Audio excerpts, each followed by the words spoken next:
안녕하세요. 2월 2일 화요일 한 절 한 끼의 서정훈 목사입니다.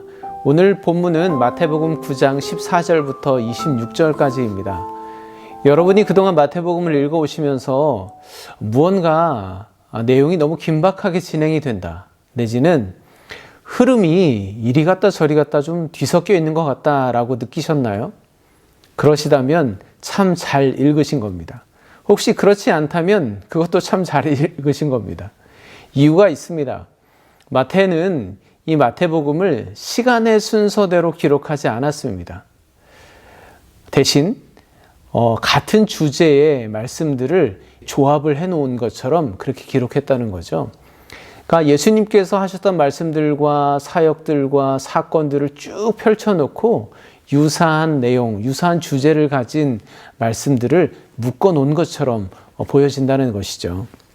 그래서 오늘 본문만 해도 여러 개의 이야기와 사건과 사람들이 등장하는데 어찌 보면은 서로 연결되지 않을 것 같지만 조금 한 발짝 뒤에서 멀리서 보면은 주님께서 무슨 말씀을 하시려는 건지, 무엇을 보여주려고 하시는 건지를 우리가 찾아낼 수 있다는 것이죠. 오늘 여러 가지의 이야기, 여러 가지 사건이 등장하는데요. 그 중에 저는 세례 요한의 제자들과 예수님이 가졌던 논쟁, 금식 논쟁을 중심으로 한번 은혜를 나눠보고자 합니다. 먼저 14절 말씀을 보도록 하겠습니다. 그때 요한의 제자들이 예수께 나와 이르되 우리와 바리새인들은 금식하는데 왜 당신의 제자들은 금식하지 아니하나이까? 아멘. 세례 요한의 제자들이 예수님께 찾아와서 왜 당신들은 율법을 지키지 않느냐고 묻는 겁니다. 사실 궁금해서 물어보는 게 아니라 비난하고 있는 거죠. 당시 세례 요한과 예수님과의 관계는 별개로 요한의 제자들과 예수님의 제자들 사이에는 보이지 않는 라이벌 의식이 있었습니다. 그건 세례 요한의 제자들이 자기의 스승인 세례 요한과 예수님을 경쟁자로 그런 구도로 생각했기 때문입니다. 아무튼 당시의 세례 요한의 제자들은 율법에 규정된 금식뿐만 아니라 매주 정해진 금식의 횟수를 지킬 정도로 아주 철저하게 이 금식을 지켰던 것 같습니다. 우리와 바리새인이라고 표현하는 것으로 봐서도 그들이 금식에 있어서만큼은 바리새인들과 뜻을 같이 하고 있다는 것을 알 수가 있죠. 이에 예수님께서 무엇라고 대답하시는지 한번 들어볼 텐데요. 혼인집 손님들이 신랑과 함께 있을 때는 슬퍼할 수 없지만 신랑을 빼앗기는 날에는 금식할 것이라고 말씀하십니다. 또한 낡은 옷에 새 천 조각을 대고 기우면 낡은 옷이 더 헤어지고, 그 다음에 유명한 말씀이 등장하죠. 17절인데요. 새 포도주를 낡은 가죽 부대에 넣지 아니하나니 그렇게 하면 부대가 터져 포도주도 쏟아지고 부대도 버리게 됨이라. 새 포도주는 새 부대에 넣어야 둘이 다 보존되느니라. 아멘. 아니 왜 금식 규정을 지키지 않느냐고 질문은 간단하게 했는데 예수님의 대답은 참 복잡합니다. 당시에 바리새인 중에는 매주 이틀씩 물도 마시지 않고 금식하는 사람들이 있었던 것 같습니다. 사실 나머지 5일 동안은 더 많이 먹을 수도 있겠죠.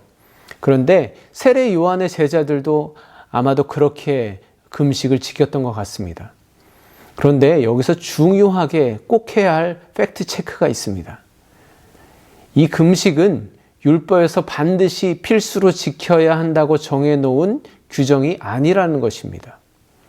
금식은 하나님 앞에 회개하고 탄원하기 위해서, 또 그 슬픔을 표현하기 위한 아주 신앙적인 아름다운 전통이죠. 그런데 시간이 흐르면서 이 금식이 경건한 유대인이라면 반드시 지켜야 하는 규정처럼 되어진 것이죠. 그래서 그렇게 하지 아니하는 자들은 경건하지 아니한 사람으로 취급되고 판단되고 또 정죄하는 수단으로 변질된 것입니다. 이에 주님께서는 그것을 바로잡아 주고 싶어 하셨던 거죠. 그리고 율법에서 정해놓지도 않은 그 금식을 철저하게 지키고 있는 그 제자들을 잘못되었다고 비난하시지도 않습니다. 그러나 이제는 달라져야 한다는 것이죠. 과거의 종교적인 전통과 관습에 얽매여서 그것으로 사람을 판단하고 정죄하던 시대는 지났다는 것입니다. 이제는 예수님께서 이 땅 가운데 우리 가운데 오심으로 새롭게 펼쳐주시는 하나님의 나라의 시대가 시작되었다는 것이죠. 바로 그것이 그들의 스승인 세례 요한이 광야에서 외쳤던 메시지가 아니겠습니까?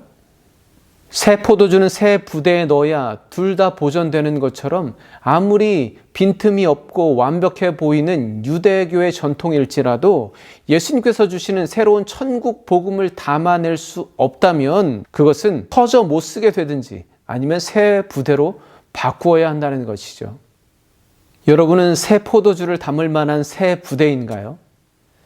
우리가 신앙생활하면서 지켜야 할 여러 가지 아름다운 신앙의 전통들이 있습니다. 예배하고 기도하고 때로는 금식도 필요합니다.